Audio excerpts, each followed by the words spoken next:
Les louloutes, bienvenue dans cette vidéo dans laquelle on va faire un méga master déballage. Pas autant que les gros, mais pas aussi petit que les petits non plus, puisqu'on a deux paires de AirPods Pro 3, un iPhone Pro, un iPhone Pro Max, un bracelet, je pense, et une Apple Watch Ultra 3. Mais non, c'est pas du tout un bracelet, c'est une Apple Watch série 11 qui est arrivée tout à l'heure par UPS, bien avant tout le reste qui est arrivé par DHL. Et donc, on commence cette vidéo maintenant. Alors là, je vous cache pas que je me tâte un petit peu. Est-ce que je vous fais patienter jusqu'à la fin? Est-ce que les iPhones, on les voit après? Est-ce qu'on voit les AirPods? Est-ce qu'on voit les Apple Watch? J'ai envie de commencer, réellement envie de commencer par les AirPods Pro 3 parce que c'est bête, mais c'est un produit que j'attends depuis un petit moment. Donc il y en a deux tout simplement parce que déjà vous voyez que le setup a pas mal changé. Donc si vous voulez encourager de la qualité comme celle-ci, regardez cette vidéo jusqu'à la fin, mettez des petits commentaires, abonnez-vous pour voir le test complet de l'iPhone qui sortira dimanche, le test de l'Apple Watch Ultra qui sortira mardi, les tests des AirPods Pro 3 qui, si on est très bon, sortiront ce soir même en réalité. Abonnez-vous, regardez cette vidéo en entier, likez-la, mettez un petit commentaire, partagez autour de vous. Tout ça, vous le savez, c'est super important, faites-le réellement. Les AirPods Pro 3, c'est un produit que j'attends depuis un petit moment et il y en a deux. Pourquoi? Parce qu'il y a un petit mic à côté de nous qui s'occupe de faire toute la partie vidéo, captation, etc. Attention les oreilles. Et évidemment, ça envoie du pâté. C'est un travail à 3 personnes. Maintenant, on fait la miniature sur laquelle vous avez cliqué. Et devant vos yeux ébahis, on a juste ici le retour pour voir les AirPods Pro 3. Alors, c'est quelque chose de très très simple dans la boîte. On a le carton de protection autour, ça peut aller là. Et on a la boîte juste ici avec les AirPods Pro 3. Très compact, très simple. On ouvre ici la petite tirette, ici la petite tirette. Tac! Designed by Apple in California. On a du papier, de la documentation. On a les AirPods Pro 3 dessous et ici la partie embout. Alors la grosse nouveauté pour les accros à Apple, c'était qu'il y avait enfin des embouts double XS. Bon, il y a des embouts à toutes les tailles, on va peut-être pas y passer 3 heures non plus. C'est assez sympa d'y penser, mais pour autant, est-ce que ça fait une révolution? Non, la vraie révolution, c'est le confort et l'isolation phonique active de ces AirPods Pro 3. Et il me tarde vraiment de les tester. Les AirPods, c'est un produit que j'aime beaucoup. J'ai toujours dans ma poche les AirPods 4 ANC, réduction active de bruit. Et normalement, on est censé pouvoir enregistrer de l'audio de la caméra de l'iPhone avec les AirPods 4, les AirPods Pro 2 ou les AirPods Pro 3. Ça ne marche pas chez moi avec les AirPods 4. Donc, je suis très curieux de voir si ça va fonctionner avec les AirPods Pro 3. Comme d'habitude, les AirPods, on ouvre la boîte et ils sont censés s'associer automatiquement avec le téléphone. Les voici. Connexion. Vous remarquez que ici maintenant la petite LED est derrière le châssis de AirPods, c'est plus ajouré pour qu'on ait la LED en façade. Et à l'arrière, on n'a plus non plus le bouton, on a directement une surface tactile en fait. Donc Apple nous encourage à tester ces AirPods pour s'assurer que l'embout soit à la bonne taille. J'ai l'impression qu'il est un chouki gros. Et il n'y a aucun son, aucune réduction active de bruit, je n'entends déjà plus rien. Donc on peut faire un volume control, on nous explique que slide up, slide down, on a toutes ces informations juste ici. On peut activer le volume personnalisé, ce que je ne fais pas. Le conversation awareness, ça c'est plutôt très cool, c'est-à-dire que quand quelqu'un va me parler et que je vais parler à cette personne, le volume va baisser. Ça existe chez Sony depuis très longtemps, c'est très cool de voir arriver ça sur des AirPods. Donc ça, je l'active et les notes. Oh! Excellent. Dès que je l'ai activé, effectivement, j'entends mieux ma voix. J'ai la sensation d'être passé sur mode transparence. C'est super cool. Est-ce que je veux contrôler les AirPods avec ma tête? Non. Est-ce que je veux enregistrer des activités avec la mesure de la fréquence cardiaque? Oui. Et ça, je suis un peu obligé de vous le montrer. Alors, je vais essayer de ne pas faire comme MKBHD avec une vidéo où on voit du sébum et du cérumen partout. C'est tout simplement ce petit capteur juste ici qui va venir mesurer la fréquence cardiaque dans vos oreilles. DC Rainmaker a fait un test dessus. Ça marche excessivement bien. C'est aussi fiable que la lecture optique de l'Apple Watch, des Garmin, etc. Ce qui est assez bluffant. Et donc là, quand on met ça dans les oreilles, honnêtement, j'ai pas la sensation qu'il faille changer quoi que ce soit. Donc on a 26% sur la coque, sur les AirPods, pardon, 63% sur la coque. Et là, je me sens obligé d'aller écouter un petit morceau, lequel c'est génial parce que dès que j'arrête de parler, la réduction active de bruit se remet en place. C'est vraiment, vraiment, vraiment propre. On va tester ça, par exemple.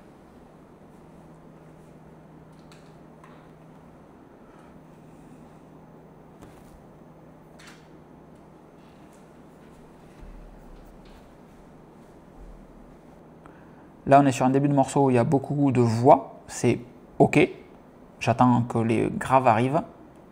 C'est beaucoup plus riche en graves. Beaucoup plus riche en graves. Alors, on ne va pas y passer toute la vidéo dessus. Les graves sont nettement plus présents et je pense que je vais mettre les ear tips un petit peu plus petits parce que j'ai la sensation que ça appuie quand même pas mal sur mes oreilles. Par contre, ce mode Conversation Awareness, c'est avec un accent absolument parfait, est génial. Ça me donne la possibilité de vous montrer comment on change les petits Q-tips qui sont juste ici. On tire bêtement et froidement dessus et on vient reclipser le nouveau après. C'est assez satisfaisant et effectivement, j'ai la sensation que c'est nettement plus confortable pour moi. Est-ce que ça tient aussi bien que ce que c'est censé tenir? Nettement mieux. Je suis donc un petit small, gros naze depuis le temps qu'on me le dit. Vraiment cool, nettement mieux comme ça, nettement plus confortable. Et alors il y a un truc qui me dérange moi sur les AirPods Pro, mais avec cela ça ne se produit pas, c'est le fait que quand on les a dans les oreilles, ils appuient un peu trop sur le conduit, on sent qu'ils sont présents. C'est la première fois que des AirPods Pro ne me dérangent pas dans les oreilles, que j'ai pas cette sensation de pression dans les oreilles. C'est vraiment bien, c'est pour ça que j'ai des AirPods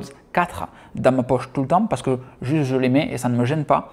Ceux-là sont vraiment cool. Il me tarde de continuer mon petit test là-dessus et de m'amuser un petit peu plus. On va les mettre sur le côté et on va enchaîner, on va les faire dans l'ordre en fait. On va enchaîner avec les iPhones. Alors on a deux iPhones, encore une fois, l'iPhone Pro, l'iPhone Pro Max. Mike, est-ce que tu m'autorises à te déballer ton iPhone Pro? Ou tu veux déballer ton iPhone Pro? Vas-y, déballe. Tu es sûr? Oui, vas-y. On va le laisser déballer son iPhone Pro et je vous montrerai, c'est juste pour vous montrer la taille. Donc on va mettre l'iPhone Pro de Max juste ici, de Mike juste ici. Et moi je vais déballer mon gros iPhone Pro Max pour vous montrer à quoi ça ressemble. Ça c'est très cool. Ça c'est très cool et comme disait The Verge, vraiment c'est exactement ça. On est content qu'Apple ait enfin trouvé le curseur de saturation sur les couleurs des produits et d'avoir quelque chose qui est vraiment enfin orange. Ça vraiment c'est très cool. Mike vient de me dire tu peux ouvrir le mien, donc on va pas se faire prier, on va ouvrir l'iPhone Pro.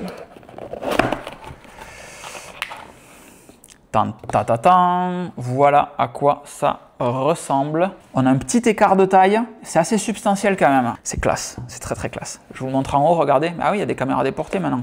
Qu'est-ce que c'est mignon. Alors, dans les prochains jours, on a aussi des petites coques à tester. Parce que c'est bien de déballer toutes les coques Apple, c'est bien de vous montrer plein de trucs, mais c'est bien de déballer toutes les coques cool du marché. Donc évidemment, j'ai commandé les coques Apple, la Beats, parce que c'est assez fun. J'ai commandé leur petite lanière pour la blague. J'ai commandé des coques Quadlock, j'ai commandé des coques Peak Design, j'ai commandé toutes les nouvelles coques Nomad, histoire de pouvoir vous montrer les différentes coques pour les iPhone Pro Max, à quoi elles ressemblent. Et donc tout ça, encore une fois, c'est dans une prochaine vidéo.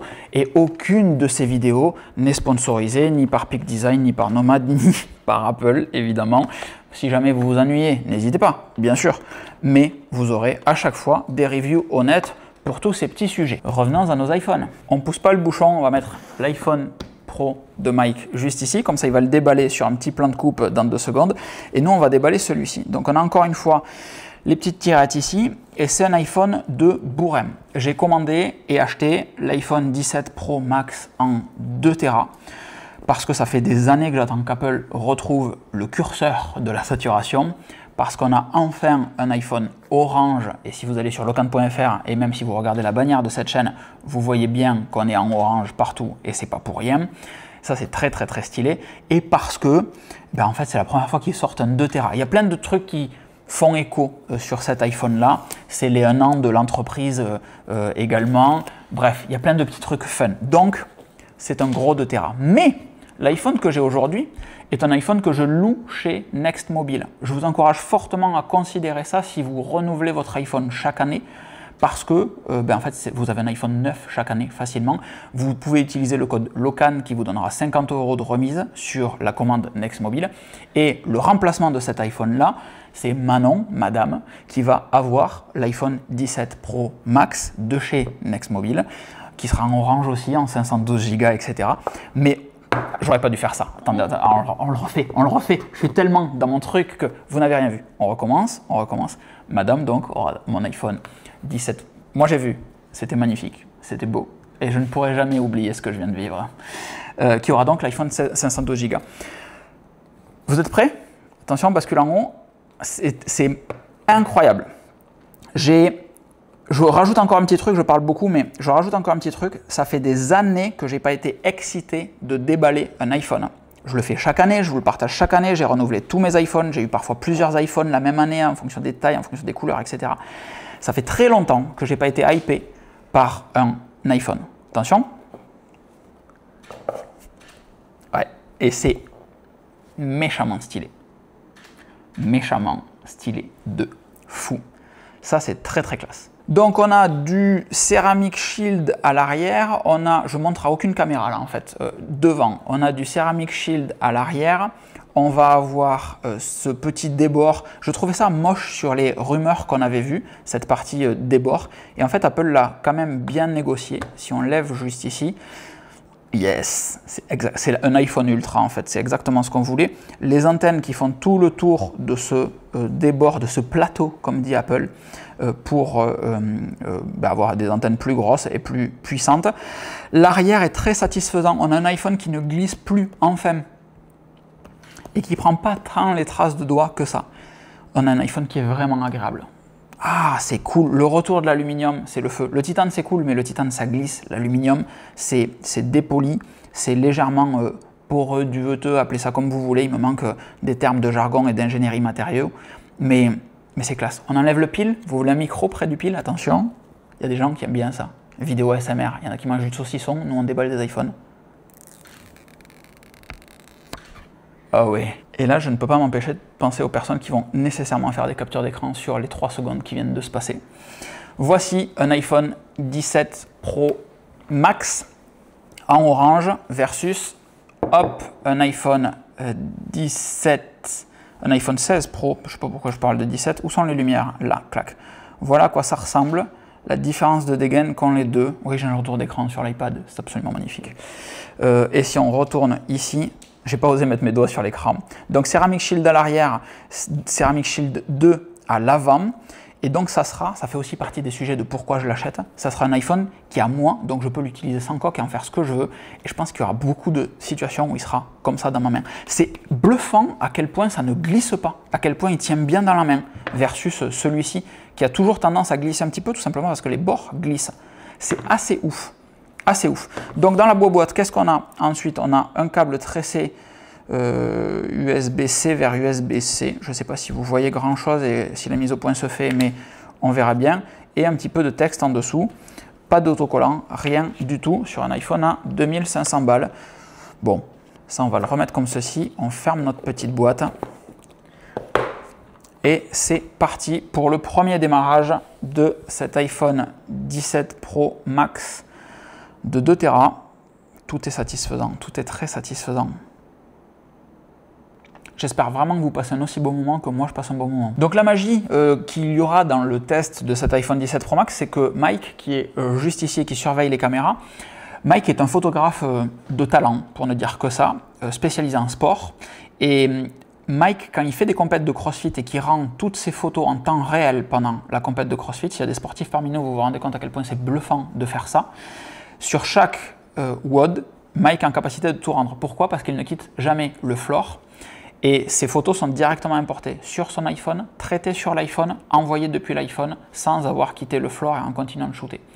Et donc il y a un vrai sujet pour lui, c'est la chauffe de l'iPhone et la puissance de l'iPhone. Donc dans le test, on va mettre à mal l'iPhone 17 Pro que Mike a commandé et l'iPhone 16 Pro avec lequel Mike travaille et est déjà en train de traiter des photos juste derrière.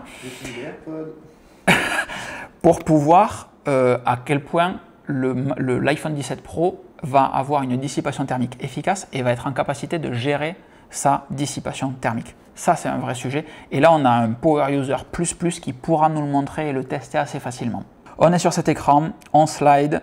Mon iPhone est en anglais comme toujours. Est-ce qu'il faut que je déverrouille celui-ci pour que les deux se connectent comme des grands? Évidemment, au préalable, on a fait une sauvegarde de son iPhone sur iCloud. On la relance si jamais elle n'est pas vraiment à jour. Là, on me demande de choisir mon apparence. Oui, et je peux, voilà. Et je peux me connecter à mon nouveau téléphone depuis l'ancien. Comme d'habitude, on vient scanner le petit motif. Et c'est parti, j'ai juste à taper mon code sur le nouvel iPhone.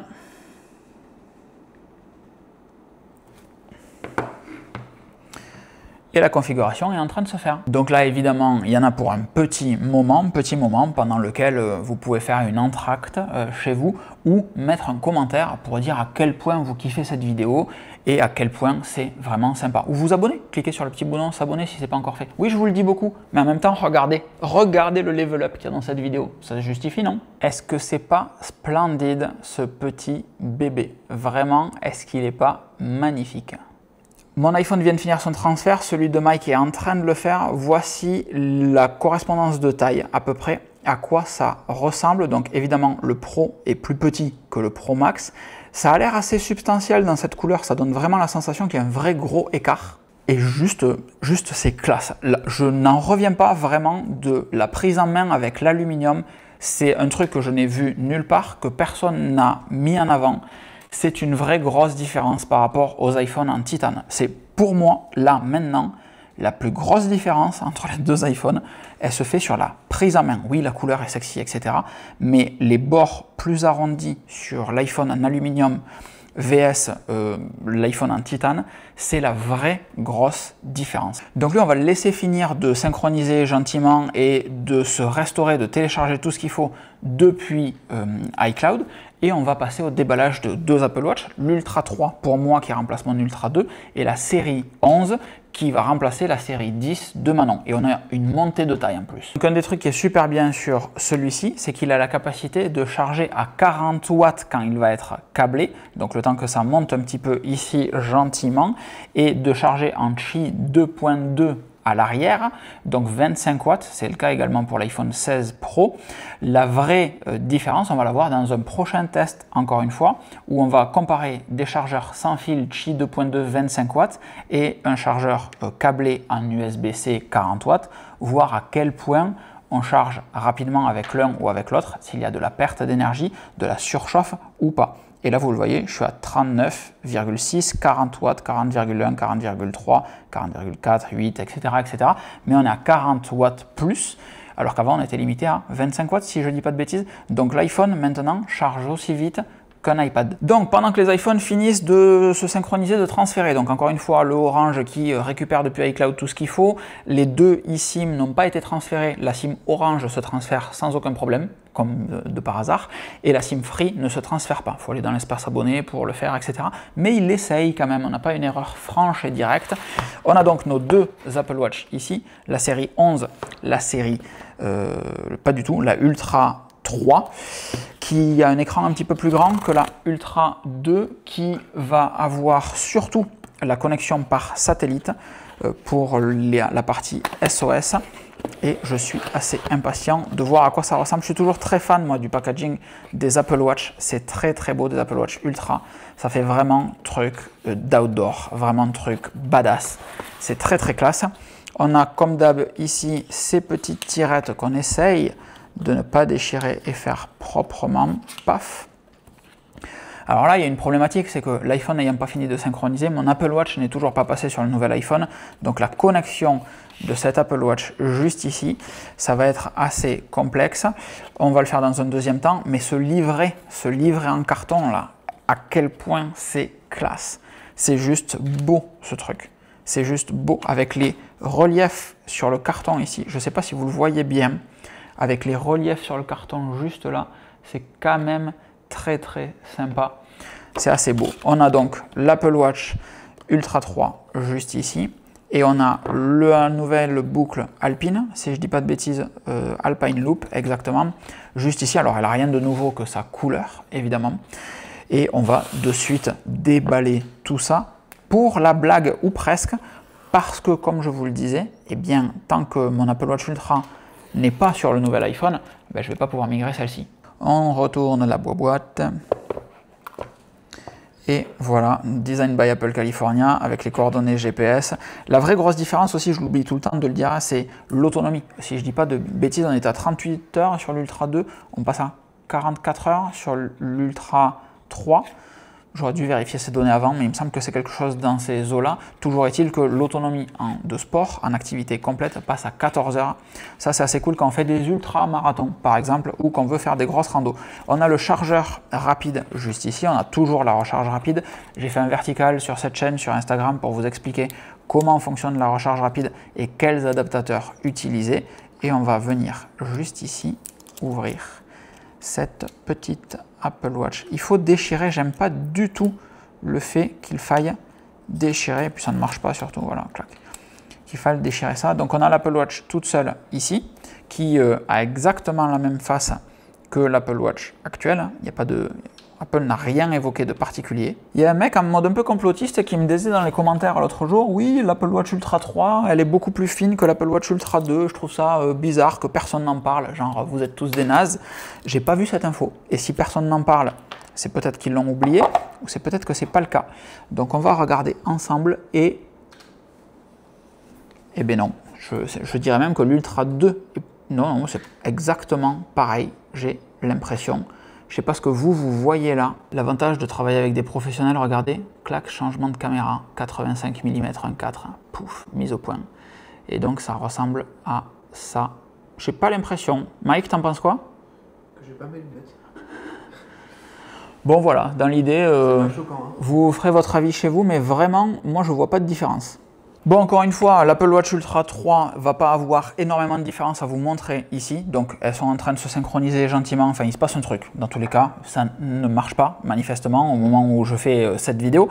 Donc, on va continuer ça un petit peu plus tard. On va avoir le deuxième bracelet juste ici, que lui, on va déballer quand même parce que je suis curieux sur ces trucs-là. J'aime bien. Ça va là. Et on a ici... la nouvelle boucle qui fait un petit peu, ouais, je sais pas trop vous dire, je suis pas bon sur les couleurs moi, orange, marron, ocre, cramoisi. Cramoisi, il y avait une couleur de bracelet qui s'appelait cramoisi, je crois à un moment, c'est absolument pas glamour du tout, mais ça existait. Maintenant, l'Apple Watch série 11. Ah, ça déballe aujourd'hui, attention. Je vois quelqu'un avec des grands yeux au fond de la salle qui se dit « Oh, mais c'est mon Apple Watch, c'est absolument génial !» Tu vas venir, il va falloir ton poignet pour la démo.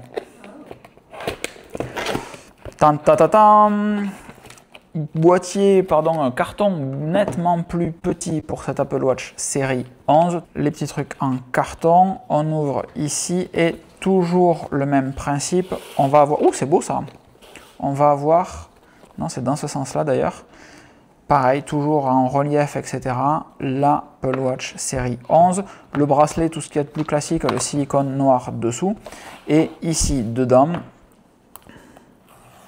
à nouveau, les petites tirettes. Tac.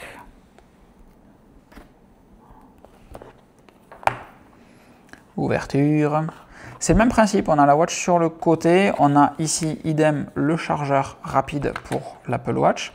Et ici, l'Apple Watch en alu noir de G. C'est Jet Black d'ailleurs, hein, c'est pas du tout noir de G. Et c'est fin. On ouvre ici puisqu'il te faut les nouveaux bracelets comme on change de taille d'Apple Watch. Et je mets mes gros doigts dessus. Évidemment, c'est beau dans cette couleur.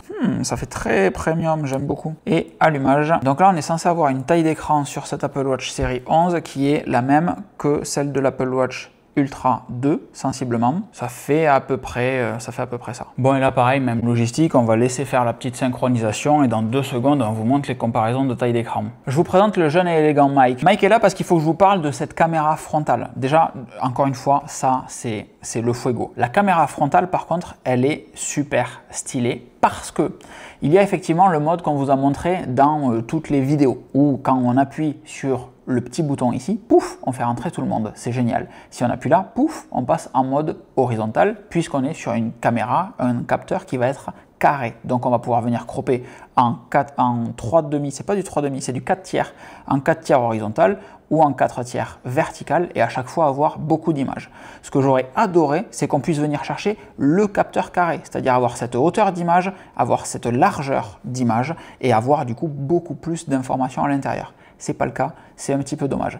Tout ça, c'est configurable depuis ici en haut. On a l'auto-zoom et l'auto-rotate. Donc moi, j'ai mis les deux sur off et je préfère le gérer ici avec ça.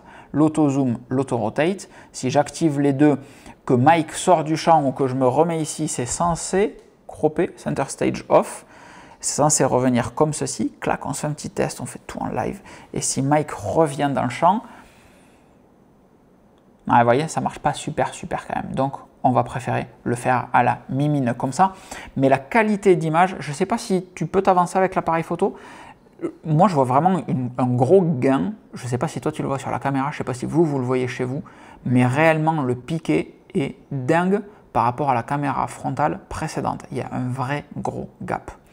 Pour continuer notre vidéo sur les coques, etc., j'ai commandé une coque normale, une SR, etc. Ici, on a ensuite d'autres matos qui arrivaient là. Qu'est-ce que c'est ça? Ah oui, des câbles XLR. Ça n'a donc rien à voir avec la vidéo et le test. Ça a à voir avec le podcast. Vous avez le lien dans la description pour augmenter un petit peu le setup ici. De la même manière que la qualité vidéo s'est améliorée ici, l'idée c'est d'améliorer la qualité audio du podcast. Et qu'on va tourner avec Mike de même. Ça va être vraiment pépite. Bon, il y a plein de trucs dont j'aimerais vous parler sur cet iPhone, sur cet Apple Watch, etc. Mais tout ça, ça sera dans les tests dédiés des produits. Plus tôt on arrête ici, plus tôt on peut commencer les tests un petit peu hardcore des différents produits, évidemment. Mais aussi et surtout, il ne me reste pas grand-chose à vous raconter là-dessus. J'insiste vraiment sur cette prise en main qui est folle. D'un point de vue chaleur, il est en train de tout récupérer. L'iPhone est à peine tiède, rien à voir avec l'iPhone 16 Pro Max précédemment. J'insiste, il est à peine tiède. Je suis très content de mon fond d'écran qui est pile de la bonne couleur de l'iPhone. Le fond d'écran est de la couleur de Locan.fr, et donc de la bannière. Et l'iPhone est donc très proche de cette couleur-là également. Il reste pas mal de petits trucs à configurer, les AirPods à jouer un petit peu plus avec, l'Apple Watch, machin, tout ça. J'espère que cette vidéo vous aura plu, autant que nous, on a kiffé la faire, parce que vraiment, c'est le feu. Et il nous reste juste à vous donner rendez-vous dans la prochaine vidéo, qui sera le test de l'iPhone dimanche, et peut-être, entre les deux, le test des AirPods Pro 3. Ça dépend de à quel point on arrive à enchaîner la suite. On vous fait des grosses bises, une excellente fin de journée. Merci à toutes et tous si vous avez regardé cette vidéo jusqu'à la fin. Partagez-la autour de vous parce que réellement, comme vous le voyez, il y a un gros ramp-up en qualité et ça serait cool d'être encouragé là-dessus. Donc à très vite. Ciao, ciao.